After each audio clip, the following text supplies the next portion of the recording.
It's called gypsum board or drywall, and chances are your walls and ceilings are made of it. Years ago, it replaced plaster as the wall material of choice.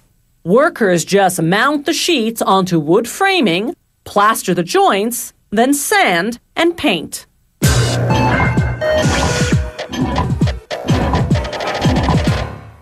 Gypsum is a natural mineral. Since ancient times, it's been mined to produce gypsum plaster. In fact, there's gypsum plaster in Egypt's pyramids. In 1894, a man by the name of Augustine Sackett patented a board made of gypsum which he called plasterboard. But it didn't become the norm in construction until the building boom that followed World War II, when busy contractors abandoned plaster in favor of this faster and cheaper way to build walls.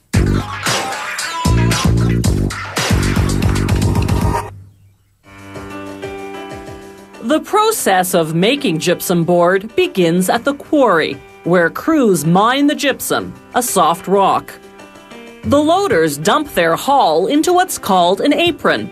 The apron channels the gypsum onto a conveyor, breaking up the big chunks along the way. From there, it's into a giant rotating drum. Within 8 minutes, this hot air rock dryer removes 5 to 10% of the moisture, turning the gypsum white. Next stop, a gas-fired silo called a kettle. It cooks the gypsum at 150 degrees Celsius until most of the remaining moisture evaporates. Feeding that kettle, a mill that grinds the lumpy rock into what's called stucco, a fine powder the consistency of wheat flour. In a mixing tank, meanwhile, workers combine water with several powdered chemicals and minerals, and a chemical soap. The dry additives give the board the required structure, while the soap creates air bubbles to make the board lighter. In a separate machine, they mix the stucco with an accelerator to make the gypsum set faster. Now they combine the two separate batches, creating a mixture called a slurry. It looks like thick white soup. Now they'll form it into gypsum board, which is basically a slurry sandwich. The bread is this thick, heavyweight paper. As the roll unwinds, creaser wheels, as they're called, score a line about 3 centimeters in from both edges. Then a machine evenly spreads the slurry, like a sandwich filling, between the top and bottom sheets of paper. Then the paper folding operation, most of which is a company secret and off limits to our cameras. They fold the edges along the score lines, the bottom edges upward, the top ones downward, gluing them over the bottom ones to trap the slurry inside. Drops of water smooth out any ridges, ensuring a smooth and even fold. Forming plates then shape the folded edges into straight sides. An optical sensor checks the depth of the board's recess.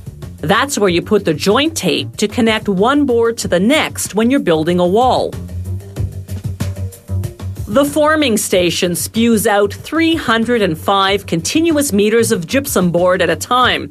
A cutter now chops that mega board into whatever length board they're producing in this run. As the boards exit the cutter, automated prongs flip them recess side up.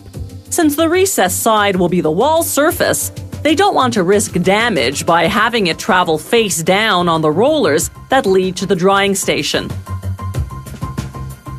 This gas-fired hot air dryer is kind of like a multi-level parking garage. It's more than 150 meters long and has 8 decks.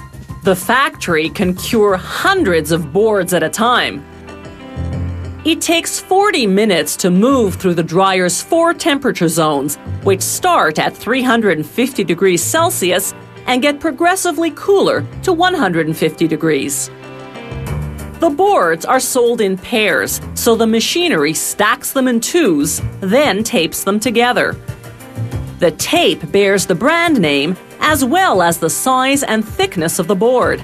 Standard lengths range from 8 to 14 feet, and the most common thicknesses are 1/2 inch and 5/8 of an inch.